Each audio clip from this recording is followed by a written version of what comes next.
Sir ಎಲ್ಲಿಂದ ಬಂದಿದ್ದೀರಾ, ಏನು ಹೇಳ್ತೀರಾ ಸರ್, ಏನು ತಮ್ಮ ಹಲೋ. ಸಮಸ್ಯೆ? ಈಗ ನಾವು ನಮ್ದು ಏನು ಸಮಸ್ಯೆಗಳದಾವಂದ್ರೆ ನಮ್ಮ ಸನ್ಮಾನ್ಯ ಸಿದ್ದರಾಮಯ್ಯ ಸಾಹೇಬ್ರಿಗೆ ನಾವು ಈಗಾಗಲೇ ಏನಾಗಬೇಕಾಗೈತಪ್ಪ ಅಂದ್ರೆ ನಿಜವಾದ ಕಲಾವಿದರಿಗೆ ಮಾಶಾಸನ ಸಿಕ್ಕಿಲ್ಲ. ಮತ್ತು ಕನ್ನಡ ಮತ್ತು ಸಂಸ್ಕೃತಿ ಇಲಾಖೆಗೆ ನಮ್ಮ ಅರ್ಜಿ ಸಲ್ಲಿಸಿದ್ರು ಕೂಡ ನಮ್ಮದು ಮುಂಜಾರಾಯ್ತಿ ಆಗೈತಿ, ಸಂದರ್ಶನ ಆಗೈತಿ, ಆದರೆ ನಮ್ಮದು ಮಾಶಾಸನ ಸಿಕ್ಕಿಲ್ಲ. ಅದಕ್ಕೋಸ್ಕರ ಇವತ್ತು ಜನಸಾಂದ್ರತೆಯಲ್ಲಿ ನಮ್ಮ ತಂದೆಯವರಾಗಲಿ ನಮ್ಮ ಸನ್ಮಾನ್ಯ ಮುಖ್ಯಮಂತ್ರಿ ಸಾಹೇಬರಿಗಾಗಲಿ ಬೇಡ್ಕೊಂಡು ನಾವು ಎಲ್ಲಿಂದ ಬಂದೀವಪ್ಪ ಅಂದ್ರೆ ಬಾಗಲಕೋಟೆ ಜಿಲ್ಲಾ ಮುಧೋಳ ತಾಲೂಕಿನಿಂದ ಬೆಳತನಕ ಎದ್ದು ಟ್ರೈನಿಗೆ ಬಂದು ಭಯಂಕರ ತ್ರಾಸಾಗಿದೆ. ಅದಕ್ಕೋಸ್ಕರ ನಮ್ಮ ಕಲಾವಿದರು ಪೆನ್ಷನ್ ಆಗಬೇಕು ಅಂತ ಹೇಳ್ಕಿಸಿಂದ ಸಿದ್ದರಾಮಯ್ಯ ಸಾಹೇಬರಿಗೆ ವಿನಂತಿ. ಕರಿಯಪ್ಪ ತಮ್ಮಣ್ಣಪ್ಪ ಬಳಲದವರು. ನಾನಿಲ್ಲೇ ಬೆಂಗಳೂರಿಂದ ಬಂದಿದ್ದೀನಿ. ನಂದು ಇದು ಯಾವುದು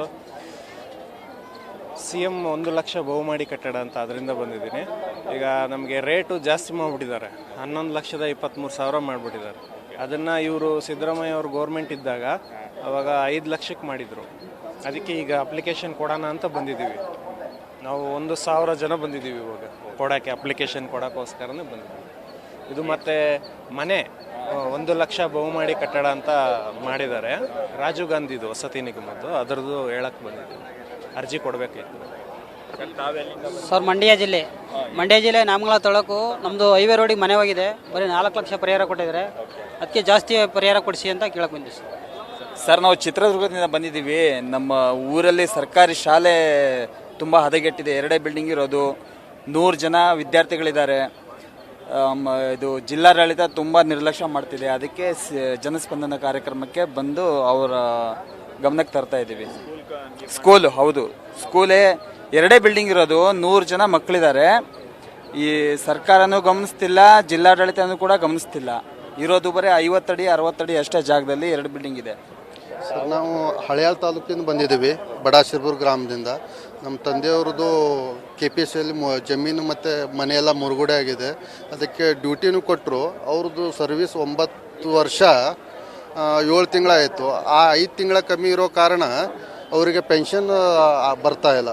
ಈ ಸುಮಾರಿಗೆ ರಿಟೈರ್ಮೆಂಟ್ ಆಗಿ 10 ವರ್ಷ ಆಗಿದೆ. ಆ ಪೆನ್ಷನ್ಗೋಸ್ಕರ ಕೇಳಲಿಕ್ಕಂತ ಸರ್ ಹತ್ರ ಬಂದಿದ್ದೀವಿ. ತುಂಬ ನಿರೀಕ್ಷೆ ಇಟ್ಕೊಂಡು ಬಂದಿದ್ದೀವಿ. ಸುಮಾರು ಒಂದು 2-3 ಅಟೆಂಪ್ಟ್ ಬಂದ್ರೂ ಯಾವುದೂ ಕೆಲಸ ಆಗಲಿಲ್ಲ. ಈ ಹಿಂದೆ ಜನತಾ ದರ್ಶನ ಅಂತ ಮಾಡ್ತಾಯಿದ್ರು, ಈಗ ಜನಸ್ಪಂದನೆ ಅಂತ ಮಾಡಿದ್ದಾರೆ. ನೋಡುವ ತುಂಬ ನಿರೀಕ್ಷೆ ಇದೆ, ಎಲ್ಲಿ ಹೋಗ್ಬಿಟ್ಟತ್ತೆ ಅಂತ. ನಾವು ದಾವಣಗೆರೆ ಜಿಲ್ಲೆ ಜಗಳೂರು ತಾಲೂಕು ಸೊಕ್ಕೆ ಹೋಬಳಿ ಗುರುಸಿದ್ದಾಪುರದಿಂದ ಬಂದೀವಿ. ಒಂದು ಸಣ್ಣ ಗ್ರಾಮ ನಮ್ಮದು, ಅಲ್ಲಿಂದ ಬಂದೀವಿ. ನಾವು ಕಂದಾಯ ಇಲಾಖೆ ಕಡೆಗೆ ಬಂದೀವಿ. ನಮ್ಮದು ಜಮೀನು ಒಂದು 50 ವರ್ಷ ಆಗೈತೆ, ಹೊಡೆದು ನಮಗೆ ಹೆಸರಲ್ಲಿ ಆಗಿಲ್ಲ, ಅದ್ರ ರೀತಿಗೆ ಬಂದೀವಿ. ಕೋಲಾರ ಸರ್. ನಮ್ಮ ಸರ್ವೆ ಸ್ಕೆಚ್ ಇಲ್ಲ, ನಮ್ಮದು ಸರ್ವೆ ಸ್ಕೆಚ್ ಮಾಡ್ಬೇಕಂದ್ರೆ 3 ಟಿಪ್ಟಿಗೆ ಕಳೆದಾಕವ್ರವರು. ಅಲ್ಲಿ ಆಫೀಸಲ್ಲಿ ಕೇಳಿದರೆ ನಮಗೆ ಗೊತ್ತಿಲ್ಲ ಅಂತ 1.5 ಲಕ್ಷ ಲಂಚ ಕೇಳಿದ್ರು. ಅದಕ್ಕೆ ಇಲ್ಲಿ ಕೊಡೋಣ ಅಂತ ಹೇಳಿ ಬಂದೆ. ಸೊ ನಾವು ರಾಮನಗರ ಜಿಲ್ಲೆ ಮಾಗಡಿ ತಾಲೂಕಿನಿಂದ ಚಕ್ರಬಾವಿಯಿಂದ ಬಂದಿದ್ದೀವಿ. ನಮ್ಮೂರಲ್ಲಿ ನಕಾಶೆ ರಸ್ತೆ ಒತ್ತುವರಿಯಾಗಿ ರಸ್ತೆಗೆ ತೊಂದರೆ ಆಗ್ಬಿಟ್ಟದೆ. ತಹಸೀಲ್ದಾರ್ ಆದೇಶ ಮಾಡಿ ಅಲ್ಲಿ 4 ಆದೇಶ ಹೊರಡಿಸಿ ತೆರವು ಮಾಡ್ತಾ ಇಲ್ಲ, ಬರೀ ಸಬೂಬ್ ಹೇಳ್ಕೊಂಡೇ ಬಂದವ್ರೆ. ಲಾಸ್ಟ್ 2 ಇದು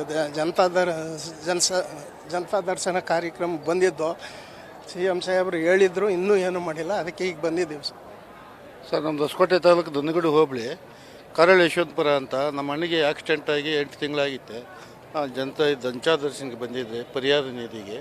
ಎಷ್ಟು ಕೊಡ್ತಾರೆ ನೋಡೋಣ, 83,000 ಆಗಿದೆ. ಎಲ್ಲ 83,000 ಕೊಡ್ಬೇಕಂತ ನಾವು ಕೇಳ್ಕೊಂತ ಇದ್ರೆ ಕೊಡ್ತಾರಿಲ್ಲ, ಅರ್ಜಿ ಕೊಡ್ತೀವಿ ಸರ್ ನಾವು. ನ್ಯೂಸ್ ಫಸ್ಟ್, ನಿರ್ಭೀತಿಯಿಂದ ನಿಮ್ಮ ಪರವಾಗಿ.